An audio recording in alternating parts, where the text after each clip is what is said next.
দায়িত্ব সামলেছেন। নিয়োগ দুর্নীতি মামলাতে আপনি একাধিক জাজমেন্ট দিয়েছেন এবং সেক্ষেত্রে যারা ভুক্তভোগী তারা কিছুটা আশার আলো দেখেছিল। তো সম্প্রতি দেখা গেল যে সিবিআই আদালতের যে চার্জশিটের সঙ্গে যে রিপোর্ট জমা দিয়েছে সেখানে কারা কারা সুপারিশ করেছিল তার একটা তালিকাও তিনি দিয়েছেন এবং দেখা যাচ্ছে যে সেখানে বেশ কয়েকজনের মধ্যে ভারতী ঘোষ, যিনি এখন বিজেপি নেত্রী রয়েছেন, দিব্যেন্দু অধিকারী, তারও নাম রয়েছে। এটা নিয়ে কি বলবো? এটা নিয়ে বলবো যে এখন থাকাকালীন তো তারা কোনো সুপারিশ করেননি। তারা সুপারিশটা করেছিলেন যখন তারা তৃণমূলে ছিলেন। তৃণমূলে বহু লোকই এই কাণ্ডটা করেছিল। কেন না, তৃণমূলের ওপর মহল থেকে এটা এসেছিল যে আমরা চাকরি বিক্রি করছি, তোমরা যারা যারা চাকরি কিনতে চাও তারা নাম পাঠাও। ঠিক আছে, এটাকে ধরে নিয়ে তারা হয়তো করেছে। অনেকে অস্বীকারও করেছেন যে আমি এরকম কিছু করিনি। তো আমি অস্বীকারের দিকটা এক্ষুনি যাচ্ছি না। প্রাইমা ফেসি যদি আমি ধরেই নিই যে কেউ কেউ করেছিলেন, তাহলে তারা তৃণমূলের নির্দেশেই করেছিলেন। সুতরাং আজকে তৃণমূল বলতে পারে না যে তারা তো আজকে বিজেপিতে আছে। বিজেপিতে থেকে তারা কিছু করেননি। তৃণমূলের থাকাকালীন তারা যদি কিছু করে থাকেন তাহলে তৃণমূলের থাকাকালীনই করেছে। এই যে বিশেষ করে এতদিন আগে রিপোর্টটা জমা দেওয়া, এখন তোলা হচ্ছে, বিষয়টাকে সামনে আনা হচ্ছে। জগন্নাথ চট্টোপাধ্যায় তিনি ফেসবুকে একটা পোস্ট করছেন, আবার তাকে আইনি নোটিশ দেওয়া হচ্ছে, তিনি ফেসবুক পোস্টটা মুছে দিচ্ছেন। কোথাও কি ভেতরে এই যে সামনে নিয়ে আসা কারা সুপারিশ করেছিল, এর মধ্যে কি অন্য কোনো রাজনৈতিক কোনো চক্রান্ত বা এরকম বা এ সম্পর্কে আমি যতক্ষণ একটু বিশদে কথাবার্তা বলতে পারছি যারা এর সঙ্গে জড়িত তাদের সঙ্গে বা নেতৃত্বের সঙ্গে, ততক্ষণ আমার পক্ষে এই প্রশ্নের উত্তর দেওয়াটা খুব ইরেসপন্সিবল হয়ে যাবে। তাই আমি এই প্রশ্নের উত্তরটা এখনই দিতে পারছি না। তবে প্রশ্নটা থাক, উত্তরটাও তোলা থাক।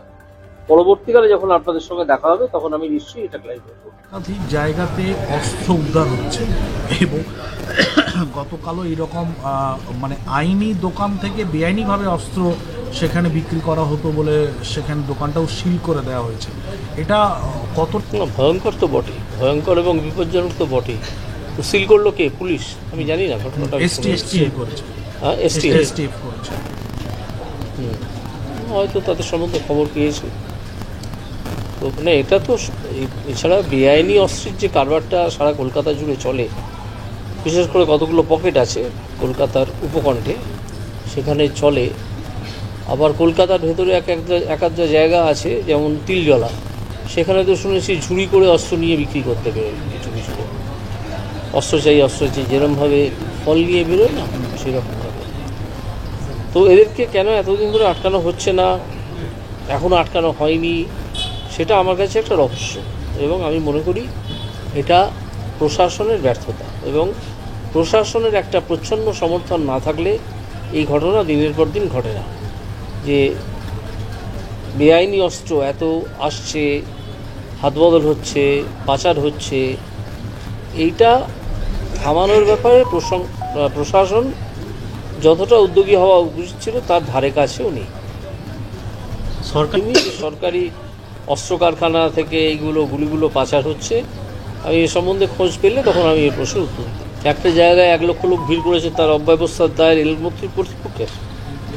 যারা ভিড় করেছেন তাদের বিভিন্ন মহল থেকে বলা হচ্ছে রেলের একটা গাফিলতি। না, ওটা প্রচার করা হচ্ছে। রেলের কোনো গাফিলতি নেই। একটা প্ল্যাটফর্মে যদি 1 লক্ষ লোক হঠাৎ জমা হয়ে যায়, রেল কী করবে? এবার রেল যদি 10,000 লোক জড়ো হওয়ার পর গেট বন্ধ করে দেয়, ঢুকতে না দেয়, তখন রেলের বিরুদ্ধে আবার প্রচার শুরু হবে যে রেল আমাকে প্ল্যাটফর্মে পৌঁছতে দিল না। রেল সকলকে প্ল্যাটফর্মে পৌঁছেছে, যেভাবে তারা ধীরে ধীরে ঢুকে একটা সময় দেখা গেছে যে ছোটো জায়গায় 1 লক্ষ লোক জড়ো হয়ে গেছেন বা তার বেশি লোক জড়ো হয়ে গেছে।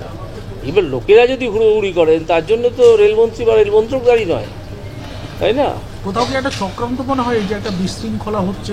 না, আমি চক্রান্ত তত্ত্বটা এক্ষুনি আনতে চাই না, সেটা আরও খোঁজখবরের ব্যাপার আছে। কিন্তু আমি একটা তুলনা আপনাদেরকে দিতে চাই। আপনারা হয়তো জানেন, বছর 15 আগে জাপানে একটা প্রবল ভূমিকম্প হয়েছিল।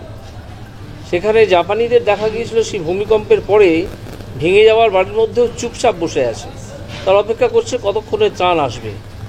এত ডিসিপ্লিন তারা। আমরা তো এত ডিসিপ্লিন নই। সুতরাং আমাদের হুড়োহুড়ি করাটা স্বভাব। আমাদের একজন পড়ে গেছে সেটা না দেখে তার উপর দিয়ে মারিয়ে চলে যাওয়া স্বভাব। এই যদি আমাদের স্বভাব হয় তাহলে তার জন্য কাউকে দায়ী করা যায় না যারা এটা করছেন তাদের ছাড়া, তাই না? এতই পূর্ণ অর্জনের উদ্দেশ্য যে তিনি আরেকজনকে মেরে ফেলে চলে যাচ্ছেন, তার প্রতি কোনো দায়িত্ববোধ নেই। এই মানুষগুলোকে বরং আমি বলবো যে আপনারা দায়িত্ববান হন, এরকম কাজ করবে। এখন থাকাকালীন তো তারা কোনো সুপারিশ করেননি, তারা সুপারিশটা করেছিলেন যখন তারা তৃণমূলে ছিলেন। তৃণমূলে বহু লোকই এই কাণ্ডটা করেছিলেন। কেন না, তৃণমূলের ওপর মহল থেকে এটা এসেছিলো যে আমরা চাকরি বিক্রি করছি, তোমরা যারা যারা চাকরি কিনতে চাও তারা নাম পাঠাও, ঠিক আছে? সেটাকে ধরে নিয়ে তারা হয়তো করেছেন, অনেকে অস্বীকারও করেছেন যে আমি এরকম কিছু করিনি। তো আমি অস্বীকারের দিকটা এক্ষুনি যাচ্ছি না। প্রাইমা ফেসি যদি আমি ধরেই নিই যে কেউ কেউ করেছিলেন, তাহলে তারা তৃণমূলের নির্দেশেই করেছিলেন। সুতরাং আজকে তৃণমূল বলতে পারে না যে তারা তো আজকে বিজেপিতে আছে। বিজেপিতে থেকে তারা কিছু করেননি। তৃণমূলের থাকাকালীন তারা যদি কিছু করে থাকেন, তাহলে তৃণমূলে থাকাকালীনই করেছিলেন। এই যে এখন তোলা হচ্ছে, বিষয়টাকে সামনে আনা হচ্ছে, জগন্নাথ চট্টোপাধ্যায় তিনি ফেসবুকে একটা পোস্ট করছেন, আবার তাকে আইনি নোটিশ দেওয়া হচ্ছে, তিনি ফেসবুক পোস্টটা মুছে দিচ্ছেন। কোথাও কি ভেতরে এই যে সামনে নিয়ে আসা কারা সুপারিশ করেছিল, এর মধ্যে কি অন্য কোনো রাজনৈতিক কোনো চক্রান্ত বা এরকম বা এ সম্পর্কে আমি যতক্ষণ একটু বিশদে কথাবার্তা বলতে পারছি যারা এর সঙ্গে জড়িত তাদের সঙ্গে বা নেতৃত্বের সঙ্গে, ততক্ষণ আমার পক্ষে এই প্রশ্নের উত্তর দেওয়াটা খুব ইরেসপন্সিবল হয়ে যাবে। তাই আমি এই প্রশ্নের উত্তরটা এখনই দিতে পারছি না। তবে প্রশ্নটা থাক, উত্তরটা পরবর্তীকালে যখন আপনাদের সঙ্গে দেখা হবে তখন আমি নিশ্চয়ই এটা ক্লারিফাই। নামগুলো করে এই অভিযোগটাকে আনতে হবে সামনে। ডিএমএসের ওপর যারা নির্ভর করেন তাদেরকে ভেঙে ওই বিজেএমসি নাকি সেখানে নিয়ে চলে যাওয়ার উদ্যোগ নেওয়া হচ্ছে আমাদেরই দলের দু একজন নেতৃস্থানীয় লোকের উদ্যোগে। সেইটা আমি করতে বারণ করেছি, আজকে বলেছি যে আপনারা এদের দ্বারা প্রতারিত হবেন, এটা প্রতারণামূলক একটা সংগঠন, এটাই বলেছি। এই প্রশ্নের উত্তরটা আমি দেবো না, সেই প্রশ্নের উত্তর দেওয়ার সময় আরেকটু পরে আসবে, কদিন বাদে নিশ্চয়ই আপনাদের সঙ্গে দেখা হবে, তখন এই প্রশ্নের উত্তর আমি দেবো। হলদিয়া শ্রমিকদের জন্য আপনি কি বার্তা দিচ্ছেন? হলদিয়া শ্রমিকদের জন্য বার্তা দিচ্ছি সেটা হচ্ছে চোয়াল শক্ত করে যেখানে যেখানে সিওডি সেটেলমেন্ট হয়নি, চার্টার অফ ডিমান্ড, সেই দিকে এগিয়ে যাওয়া, চার্টার অফ ডিমান্ডটাকে ফলপ্রসূ করিয়ে নিয়ে আসা, তার জন্য আলোচনা করা এবং তার জন্যে কর্তৃপক্ষের সঙ্গে যোগাযোগ করে উপযুক্ত চাপ সৃষ্টি করে, যদি যোগাযোগ করেও না হয় চাপ সৃষ্টি করে তাদের স্বার্থ যাতে সুরক্ষিত থাকে, টাকা পয়সার দিকটা, চাহিদার দিকটা, সেটাকে নিশ্চিত করা। একাধিক জায়গাতে